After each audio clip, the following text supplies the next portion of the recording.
Welcome back to my channel Madhumita Sardar. আমি আজকে তোমাদেরকে দেখাবো আমাদের বাগানে কি কি সবজি হয়েছে। আর তার জন্য এই যে দেখো বাগানে যাচ্ছে আর আগে যাচ্ছে আমার ছেলে। বলছিল মা এটা আমাদের বাগান, ওটা আমাদের বাগান, এরকম বলে বলে যাচ্ছে। আর এই যে দেখো চলে এসেছি ফাইনালি বাগানে।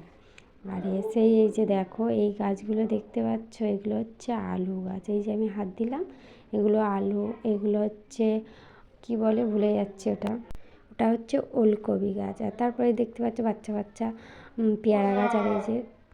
আর এই যে আমি হাত দিচ্ছি, এগুলো হচ্ছে ধনেপাতা গাছ, দেখতেই পাচ্ছ তোমরা। আর এইদিকে দেখছো কড়াই গাছ, মানে একটু বাড়িতে খাওয়ার মতো সবজি দেয়া হয়েছে অল্প অল্প জায়গাতে। আর এই যে দেখতে পাচ্ছ কড়াই গাছ, যেগুলো আর কি কড়াই শাক ভাজা করে খাওয়া হয় সেগুলো। আর এই যে দেখতে পাচ্ছ এইগুলো হচ্ছে আলু গাছের, পুরোটাই আলু গাছ দেওয়া হয়েছে। এই যে দেখতে পাচ্ছ পুরোটাই আলু, কারণ দেখছিলাম ডোকগুলো কেটে নেব, কারণ নাকি আলু পাতার বড়া খুব ভালো লাগে খেতে। আর এই যে দেখতে পাচ্ছ কড়াই গাছের ভিতরে হয়েছে বেতে শাক। মানে এই বেতে শাকটা আর কি সব মাঠেতেই দেখা যায়, এমনি এমনিই হয়। আর এই যে আমি কতগুলো বেতে শাক তুলে নিয়েছি, ভাজা খেতে ভীষণ ভালো লাগে। আর এই যে দেখতে পাচ্ছ এগুলো হচ্ছে ওলকপি দিয়েছে সারি সারি। আর এইগুলো দেখতে পাচ্ছ বাঁধাকপি দিয়েছে, মানে ওই অল্প অল্প করে একটু সব জিনিসই দিয়েছে। আর এইগুলো দেখতে পাচ্ছ এগুলো হচ্ছে বিন কড়াই। আর এই যে বিন কড়াই ফুল এসে গেছে।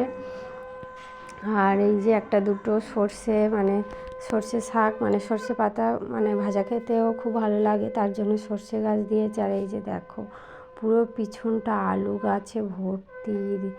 আর ওর মাঝে মাঝে কিছু অন্য সবজি আছে। আর এই যে দেখাচ্ছিলাম পুরো বাগান বাগান। আর তারপরে চলে আসার সময় দেখতে পেলাম পেঁয়াজ গাছ। আর এই যে একটু তোমাদেরকে দেখিয়ে নিলাম। আর তারপর চলে এলাম আরেকটা অন্য বাগানে। মানে এই বাগানেও কিছু কিছু মানে সবজি দেওয়া আছে, পালংটাই বেশি দেওয়া আছে, পালংটা হচ্ছে বাজারে নিয়ে যাওয়ার জন্য। আর এই যে দেখতে পাচ্ছ ছোট্ট মূলো, মানে সবে কচি, এই একটা মানে হালকা। তারপরে মাঠে চলে এলাম। আর সূর্যটা দেখো কি সুন্দর লাগছে। ভিডিওটি কেমন লাগলো?